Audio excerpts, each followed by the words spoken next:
All right, so yeah, why do you know Harry Potter? Because there's a sport in Harry Potter in which it's magic, obviously, so they fly around on brooms. And then people at Middlebury College adapted that.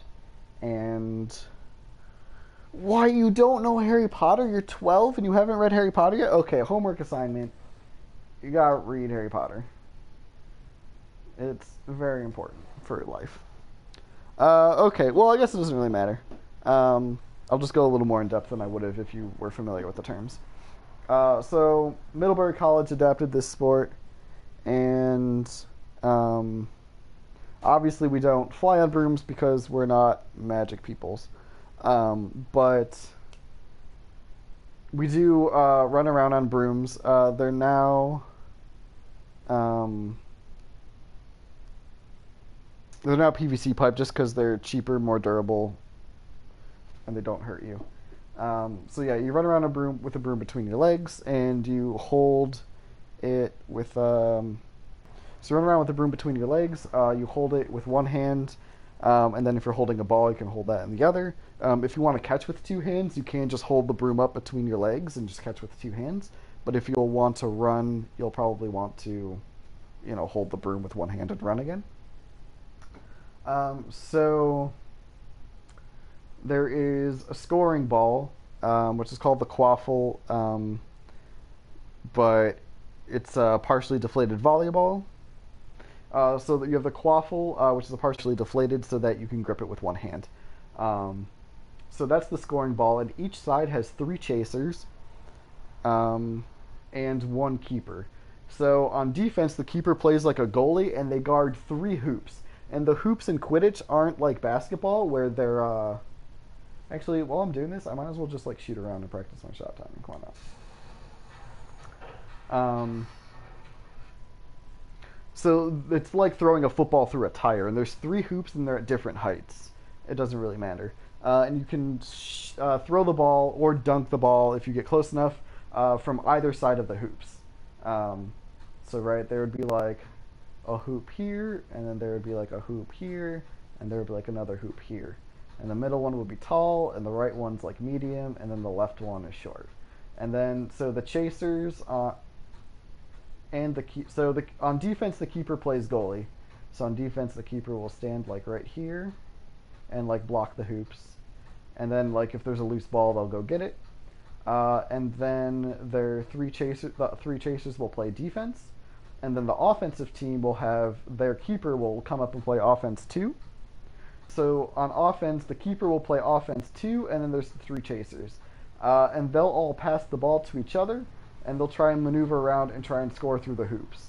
And the plays are a lot like basketball, actually.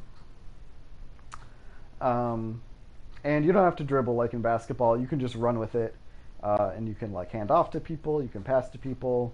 You can just try and run by everybody and just score through the hoops. And if you score through the hoops, you get 10 points. Oh, you can also go behind the hoops. It won't let me. Oh, actually, it will let me come behind the hoops. Can I shoot? Ah, it didn't work. Okay, but in Quidditch, you can score behind the hoops too. And so if the game were entirely these four players on each team, it wouldn't be super different from rugby. But Quidditch also has each side, in addition to the three chasers and one keeper, they have two beaters, and they have bludgers. They're just dodgeballs. So while the chasers and keepers are trying to score with the volleyball, the beaters have dodgeballs, and if they can throw them at people. If you get hit by a dodgeball, it's like the equivalent in the magical sport where you got hit by a cannonball, you would fall to the ground, and then you would get on your broom and fly back up. So to like mimic that, if like LeBron James was trying to score on these hoops and he got beat, he would have to drop the ball if he was holding one, he would have to dismount his broom, and he would have to run all the way back to his hoops. Touch up to his hoop, and then he could rejoin play. And then, yeah, he can just rejoin play them. So the beaters are incredibly powerful because they can use the dodgeballs to knock people out of the play. And they can be used on offense and defense, but it's easier to just think about them as defense first. And so each side has two beaters, and there are three dodgeballs in play at any given time. So at all times, or almost all times, one team will have two bludgers, two dodgeballs, and one team will only have one bludger. And since the bludgers are so powerful, having what's called bludger control, having two bludgers, is really important.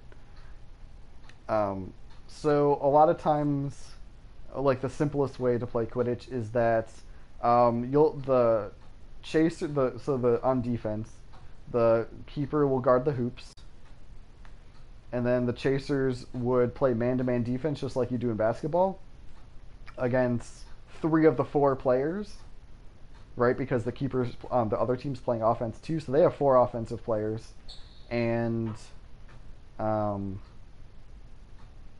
right, the offense has four players running around, and then the defense has three players to mark up on them, and then one goalie because they want someone by the hoops. If they didn't have someone by the hoops and the other team can make long shots, then they're going to get scored on. So that's going to leave one person open for the offense. But the beaters won't play man-to-man defense like basketball. They'll kind of like hover around in the middle. And then when the offense like makes a pass, then they'll try and run over and hit them with the dodgeball real quick before they can get the ball. And then they'll have to drop the ball, and then their team's chasers or keeper can pick up the ball, and then they can run and try to score this way. Did this make sense? Is this LeBron James single-person demo of Quidditch working? That was a bad shot, but he made it anyway.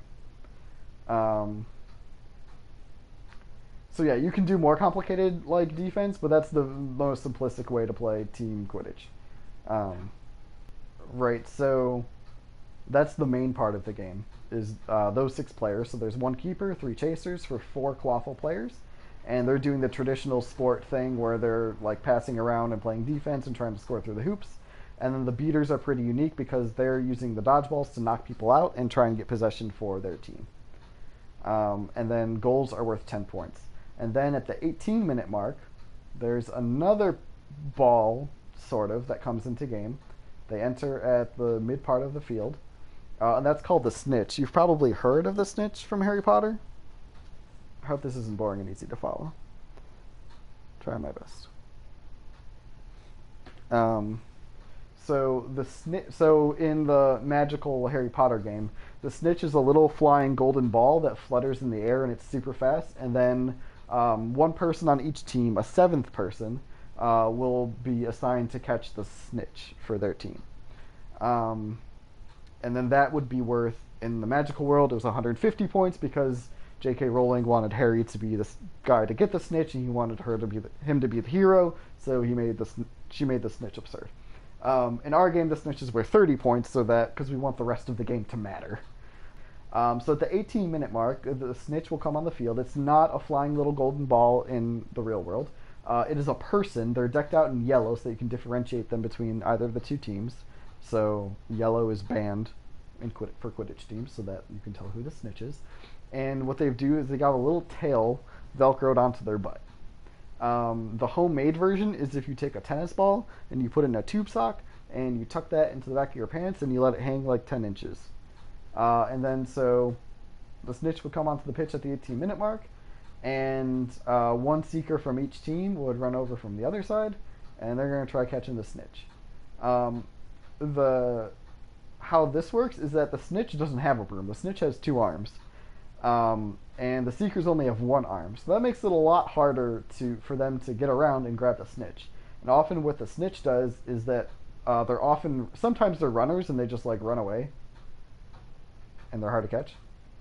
More often they're more of a wrestler type, and like people will come running at them to try and grab the snitch, and they'll just take them and throw them. Oh, I didn't mean to do that, but that was pretty timely. That was funny. And the game gets super interesting at the end because, especially if the game's within 30 points, and so it's in snitch range, and that, either team can win or force overtime by pulling the snitch, is that each team has a decision to make. Do they want to take their beaters and focus on the quaffle game to try and keep their lead, or maybe they need to get back in the lead? Or they can take their beaters and focus on the snitch game and beat the other team's seekers. so that they can't just get the snitch. Um, so it's an incredibly dynamic, complex game.